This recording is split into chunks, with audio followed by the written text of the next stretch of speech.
हरे कृष्णा कृष्णा कृष्णा हरे हरे, हरे राम राम राम हरे हरे। जय श्रील प्रभुपाद। हरे कृष्णा। तो क्या आप ग्रह के जो बंधन होते हैं उससे मुक्त होना चाहते हैं?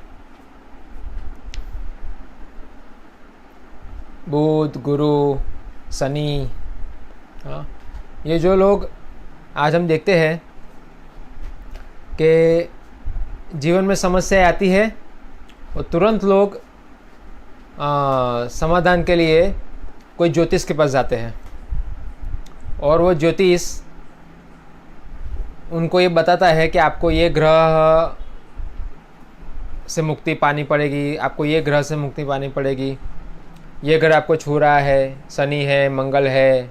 हाँ, तो ये जो सब विधि है वो कलयुग में कोई काम लगने वाली नहीं है। उसमें हम जितना भी प्रयास करेंगे श्रम एवं ही केवलम, क्योंकि हम दिव्य है, आत्मा है, हम कोई जड़ पदार्थ नहीं है।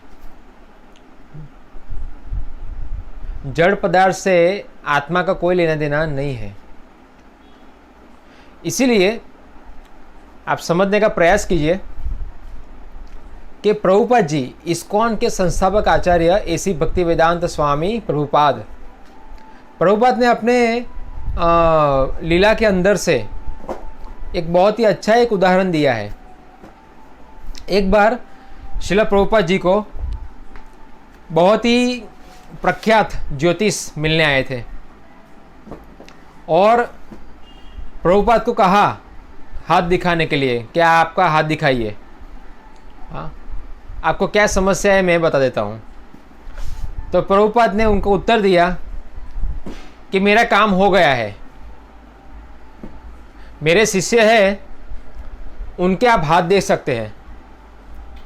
तो फिर प्रभुपाद ने ऐसा कह दिया कि मेरा काम हो गया है, मुझे कोई समस्या नहीं है। तो प्रभुपाद जी ने कहा कि मेरे शिष्य हैं, आप उसके हाथ देख सकते हैं। तो सभी शिष्यों ने एक एक कर कर उस ज्योतिष को अपने हाथ दिखाए और ज्योतिष ने सबका निर्धारित भविष्य बताया और सबका भविष्य बताने के बाद वो ज्योतिष चले गए। और जब ज्योतिष चले गए उसके बाद सभी शिष्यों ने प्रभुपाद से कहा कि इस चीज को हम कैसे समझे, इन्होंने जो भविष्य बताया है उसको हम कैसे समझे। तो प्रभुपाद ने एकदम सरल उत्तर दिया। प्रभुपाद ने कहा कि इस्कॉन में सुबह 4:30 बजे मंगला आरती होती है, ब्रह्म मुहूर्त में मंगला आरती। और मंगला आरती का मतलब होता है भगवान के गुणगान गाना, भगवान की स्तुति गाना सुबह 4:30 बजे। संसार दावा ननलीढ लोका त्राणाय कारुण्य घना घनत्वम प्राप्तस्य कल्याण गुणार्णवस्य वंदे गुरो श्री चरणारविंदम।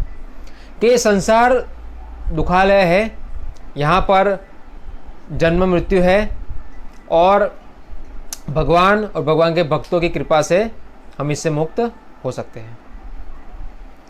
तो ये स्तुति सुबह मंगला आरती में गाई जाती है।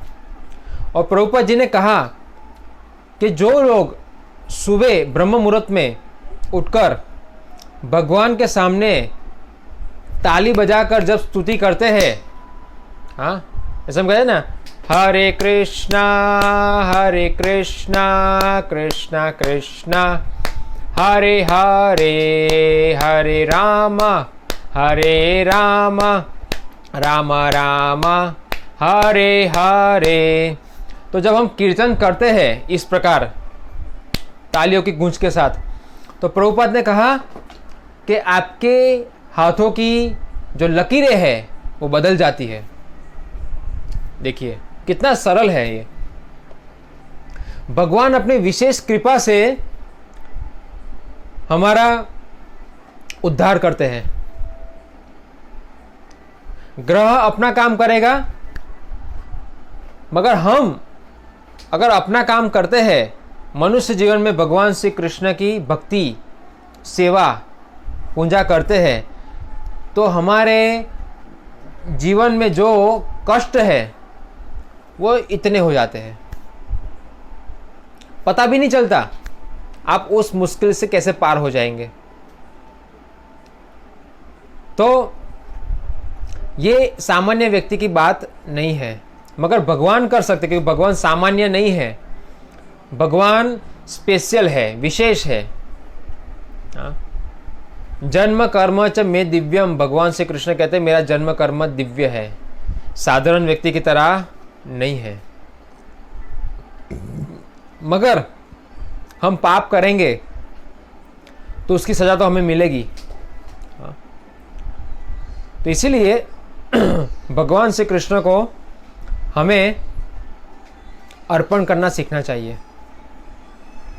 जिस प्रकार भगवान श्री कृष्ण गीता में बताते हैं, यज्ञ शिष्टा सिन संतो मुच्यन्ते सर्वकिल विषय भुंजते ते त्वदम पापा ये पचन्त्यात आत्मा कारणात्। कृष्ण कहते हैं कि भगवान के भक्त सभी प्रकार के पापों से मुक्त हो जाते हैं। कैसे? पापों से मुक्त कैसे होते हैं? क्योंकि वे यज्ञ में अर्पित किए हुए भोजन प्रसाद को ग्रहण करते हैं। प्रसाद का मतलब भगवान की विशेष कृपा, यानी हम जो भगवान को देते हैं, सात्विक जो भगवान को पसंद है, वो हम भगवान को अर्पण करते हैं तुलसी पत्र रखकर, और भगवान उसको शुद्ध करके हमें वापस देते हैं प्रसाद के रूप में। और जब हम वो उसको ग्रहण करते हैं, तब हमारे जीवन में हम पाप से मुक्त होते हैं। और क्या कहते हैं, अन्य लोग जो अपने इंद्रिय सुख के लिए भोजन बनाते हैं, वे निश्चित रूप से पाप खाते हैं। यानी जो व्यक्ति अपने खुद की इंद्रियों को आनंद देने के लिए, टेस्ट देने के लिए अगर पकाता है और खाता है, वो केवल और केवल पाप खाता है। जब हम पाप करेंगे तो फिर ये जो पूरा ब्रह्मांड है, हाँ, ये पूरे ब्रह्मांड के हर एक व्यक्ति से हमारा विरोध होता है, हर देवता के साथ हमारा विरोध होता है, क्योंकि हम स्वतंत्र नहीं हैं, हम परतंत्र हैं, भगवान श्री कृष्ण के अधीन हैं। तो इसीलिए हमें जो भगवान दे रहे हैं वो सभी भगवान को अर्पण करना चाहिए, और फिर हमें प्रसाद के रूप में ग्रहण करना चाहिए। फिर जो हमारे जीवन में क्रांति आएगी, हाँ, उससे हमें कोई ज्योतिष के पास जाना पड़ेगा नहीं, इतने सारे पैसे व्यर्थ करने पड़ेंगे नहीं, हमारा समय बर्बाद होने से बच जाएगा, बल्कि उस समय को हम भगवान के नाम जप में दे सकते हैं, जिससे हमारे जीवन में कार्य शुरू होते हैं। तो बहुत सरल विधि है ये, आप बहुत ही बिना खर्चे के, बिना मेहनत के सही तरीके से इसको पालन घर में कर सकते हैं। तो अगर भौतिक संसार के कष्ट से मुक्त होना है तो ये सरल उपाय है, आप एक बार करके देखिए। हाँ, आप कभी इसको छोड़ेंगे नहीं, क्योंकि इतनी मधुरता है, इतना आनंद है इस कार्य के अंदर, क्योंकि ये भगवान की स्वयं शिक्षाएं है भगवद गीता के अंदर, इसलिए हमें उसको पालन करना चाहिए। और प्रभुपाद जी ने ऐसा क्यों कहा कि मेरा काम हो गया है? जब ज्योतिष आया और प्रभुपाद के हाथ मांगे देखने के लिए, तब प्रभुपाद ने ऐसा क्यों कहा कि मेरा काम हो गया है? उसका मतलब कि प्रभुपाद जी ने अपने गुरु की आज्ञा पूरी की है। उनके गुरु और भगवान श्री कृष्ण के संदेश अगर हम जीवन में पालन करते हैं तो हमें किसी भी और प्रकार की कोई लालसा नहीं रहती भौतिक संसार की। हाँ, हमारा जीवन धन्य हो जाता है, हमारा जीवन सफल हो जाता है। गुरु कृष्ण कृपा पाए भक्ति लता बीज। इसलिए प्रभुपाद ने कहा मेरा काम हो गया, उसका मतलब मैंने अपने गुरु की जो आज्ञा थी, आदेश थे, वो मैंने पालन किए हैं पूरे विश्व में भगवान श्री कृष्ण के नाम और भक्ति का प्रचार कर कर। और क्या चाहिए जीवन में? अगर हमारे कार्य से भगवान और गुरु खुश हो गए तो हमें जीवन में क्या चाहिए? सभी चीज हमने प्राप्त कर ली है। हरे कृष्ण।